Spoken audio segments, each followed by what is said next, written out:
Hey guys, this is Illini4life here, and this is episode 19 of the Illini4life Universe. We'll start with questions. We've only got one this week, and it's from MooCav002, and he left it on the post-game show. His question is, since the Bulls are done, and I'm assuming he means Blackhawks, who do you want to win the Stanley Cup? That's a toughie. I guess I'd like to say Coyotes, because I want to say we lost to the champion, but I'm still a little upset about how classless they were. So I'm going to say I want the Kings to win it all. Alright, that's it for questions. And we won't talk about the Bulls. The Bulls, it's been rough. If we talk about them again, hopefully they'll still be in the playoffs. But, yeah. And before I say anything, I'd like to say this is a great day in basketball history. Today is the anniversary of Reggie Miller's 8 points in 8 seconds, the anniversary of Allen Iverson's practice rant, and the anniversary of Michael Jordan's shot over Elo, the greatest play in NBA history. Great day. Alright, now that's it for questions. Now we will talk about White Sox and Cubs. Okay, so the Chicago White Sox is who we'll be talking about first, and then we'll talk about the Cubs after.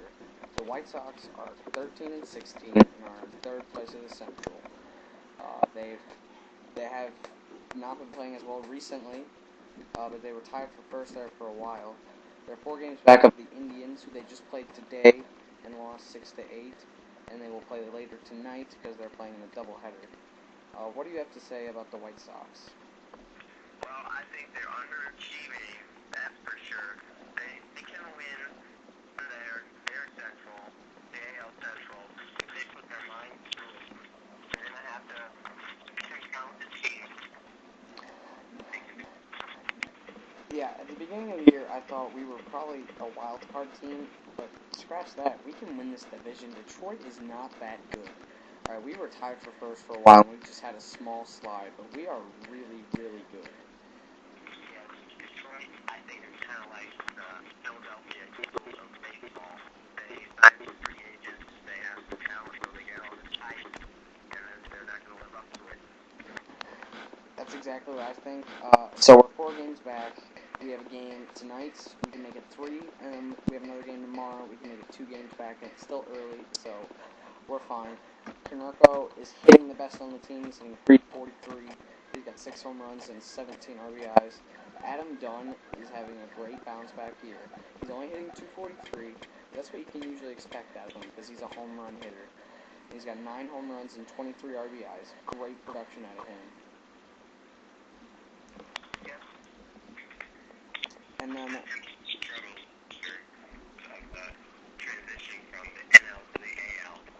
yeah, and then we've got Brzezinski, who is hitting 280. He's got 5 home runs. He's having a good year. Alejandro de Aza is hitting 270. He's got 3 home runs. All these guys having good years. Beckham is not having a good year, and neither is Alexi Ramirez. Those guys need to step it up. Alright, and now pitching. It'll just take me a second here. We've had a great year from Peavy, that's for sure, because people were writing him off, saying his career was over, he would never be anything close to what he was before, but he is playing great right now.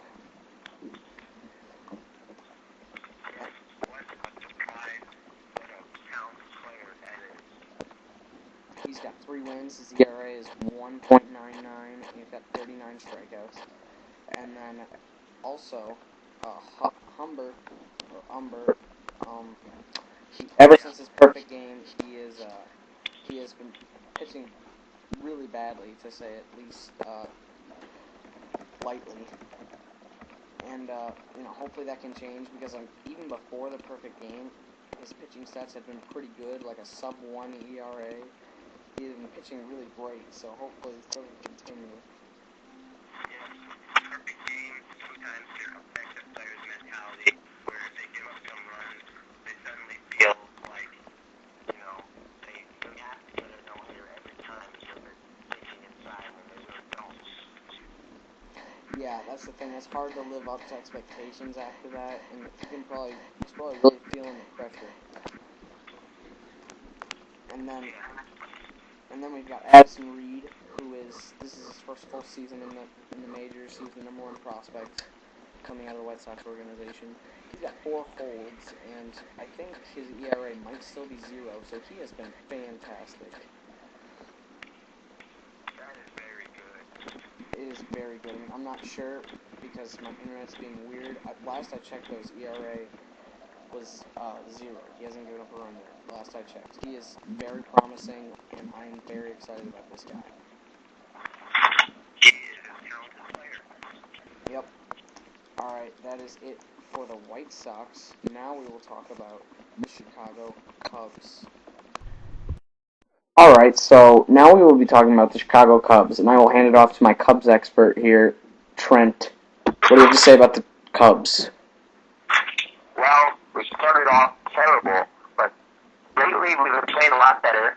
We won 2 of 3 against the Dodgers, which nobody expected with them and Matt Kemp and their talents. We've been playing solid lately, but that 3-11 start hurt. But Brian LaHair has been playing great, and I mean great.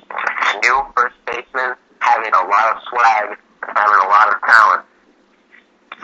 Yeah, I have not watched too much of the Cubs yet this year, but I have seen on SportsCenter them talking about LaHair, and he has been great. He's hitting like 390, and doesn't he have like 7 home runs? Yep, 16 on. Yeah. He's part of the reason they've been playing better lately. Yeah, that is very, very, very good. And how old is he? And right, the Cubs would probably have a winning record right now if they didn't blow so many games. Yeah, Marmol is absolute garbage. He blows so many saves. I hate him. If I were a fan of the Cubs, I would hate him even more. But even as a White Sox fan, I just hate him. Threw a 3-0 lead in the ninth. See, that ruins confidence. With Dempster pitching a shutout, having it ruined. Yeah, it doesn't matter how many times it happens. That can't happen at all. If you have a 3-run lead and you're a professional closer, you should close that out. That should never happen. Exactly.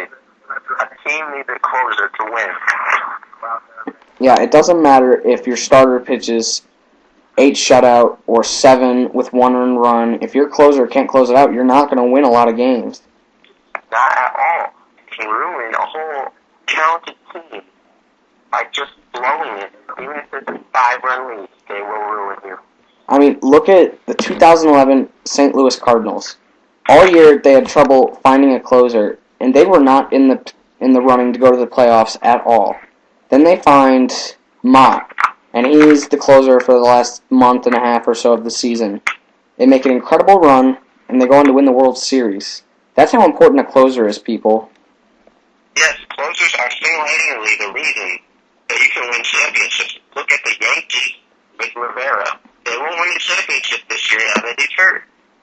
Yeah, it's not going to happen. In clutch situations in the playoffs, you need a good closer. Most definitely. And the year the White Sox won the World Series, Bobby Danks, great closer. I just can't think of the last time someone won the World Series with someone who, A, wasn't a great closer, or B, wasn't really hot. Yes, you need a closer. That's all. Yeah, I think they need to just get rid of Marmol. But plain and simple. So, talk about Samardzija. Samardzija? Yep. Well, Jeff Samardzija has a much bigger role this season, I would say. He has been playing, he's been solid, but I wouldn't say he's been elite. However, his talent is there. Just look at his wins and losses, alright? Yeah. I mean, he can win games, and he has all the potential there. And so, he's not too bad. I saw he was like 3-1 with a 3-something ERA. Good record. And I remember I saw, like, after one game, he just pitched a really, really good game. I think it was against the Cardinals. Yes, he did have a good game against them. So, how many Cubs games have you gone to this year? Oh, about 5. I've gone to 6. 6 White Sox games, I mean. What? I've gone to 6 White Sox games. Yeah, it's easy to make the trip there, because you don't need good seats to enjoy it. Yeah. Once school is completely wrapped up, I will not miss a home game. Like, I will be there every single game. That is dedication. Yes. Alright, so that's it for baseball, everyone. It is time for the final word. What is your final word? My final word is extra innings. Extra innings in baseball are fun to watch. It is one of the most exciting overtimes in sport.